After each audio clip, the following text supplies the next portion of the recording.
Video games are very complex. So that's why I'm going to teach you how to program a video game.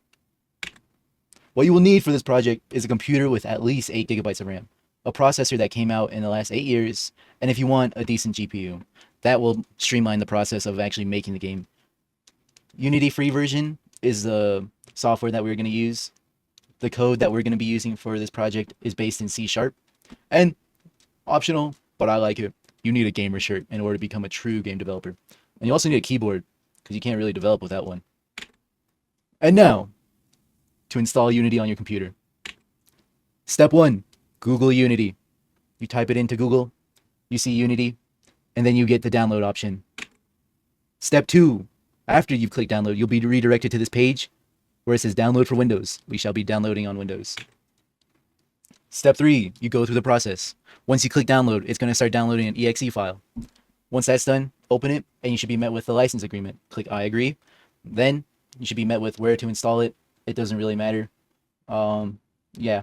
So you install it, and then you complete Unity Hub setup. And then once you press that, you finish. And then you get met with the sign-in page for the Unity Hub. Since we don't have an account, we shall create an account.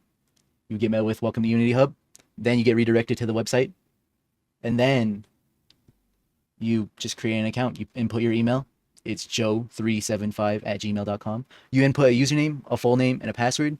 The username is typically only for projects where you have to join a team or something like that. It's useful just to have it. Full name, they don't really use your full name most often. And then once you finish creating your account, it should reopen up Unity Hub, and you should be met with.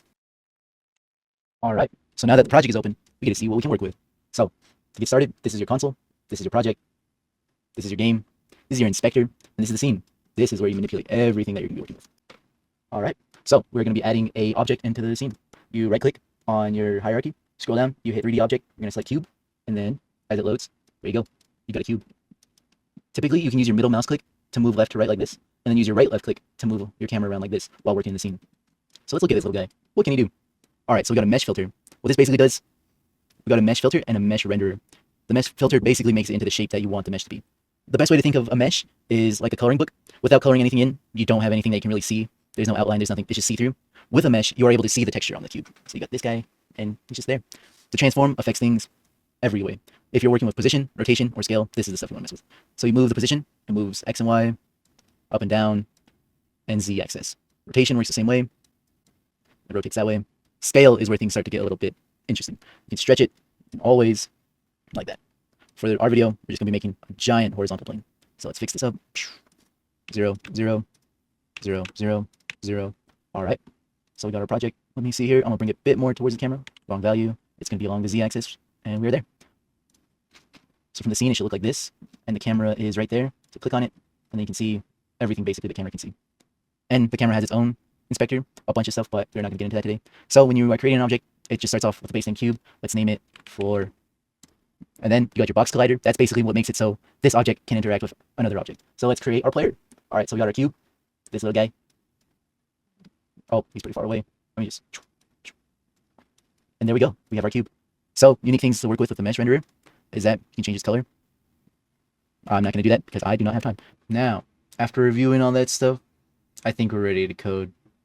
You're going to want to right click in this little assets tab. You're going to want to go to create. I typically like to create a folder, and I name it scripts, because that's what we're going to be putting our code scripts in. So we go back to create, go all the way down to... All right, so then once we got that done, we open up scripts, we show create, go all the way down to scripting, and we're going for a mono behavior script since this is dealing with physics-based objects. Click on that, decide the name, fungus movement. So then we double click on that, should be hold on, and then it's opening up Visual Studio. So now that we have created the script for the movement, we have to add it to our actual player. So what you're going to do is you're going to click your script and drag it all the way over here, and then you already added it. And then once that's done, double click on it, and this is where you start preparing your script. Due to time constraints, I'm going to show you my pre-created script that I just wrote. So the basics of this is you have a float number, which is any point with like decimals. So this is our jump force, it's 10,000, and the F stands for float. Private rigid body equals RB. You don't have to do this, but if you're affecting something like the rigid body a lot, it's better to just create a shorter variable than having to write up this whole thing every single time you want to affect the rigid body. Now, from this comment, this is already pre-created by Unity. It is start is called once before execution. So like right when you start the project by pressing play, it calls this function in which rigid body equals get component. So what it means by get component means it goes all the way back to the project, looks through the player right here. It's like, okay, do I see a do I see a rigid body? Do I see a rigid body? Found the rigid body, and it makes it that value is equal to RB. So update. Update is called once every frame on your computer. So let's say your computer can run at 200 frames per second. It's going to get called 200 frames per second. So each time you press something, it's going to call and instantly recognize that that thing has happened. There's also a method called fixed update, which you typically want to use for physics-based projects like this. And all that is it gives a fixed timer instead of relying on the frames per second to detect if something has happened. So the script is very basic. Basically, if input equals get button down jump, it's going to use jump, which is basically just the spacebar. So if we do detect the spacebar, then our rigid body, we add a force to that, again, not going up. So we times this by 5. Actually, let me change this real quick to our jump force. So our force mode dot impulse, that is what's going to make it so it works. So our force mode, it's more impulsive, so it'll just go like, bah, like that.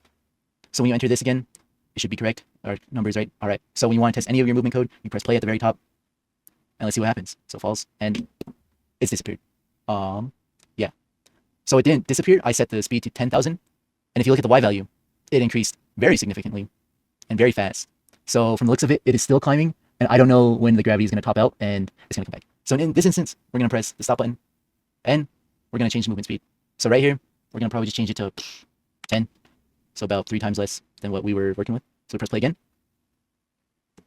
and Q falls, and then every single time you press the spacebar, it adds a force in the vertical direction, and this is just your basic jump. However, a lot of stuff can be programmed from this.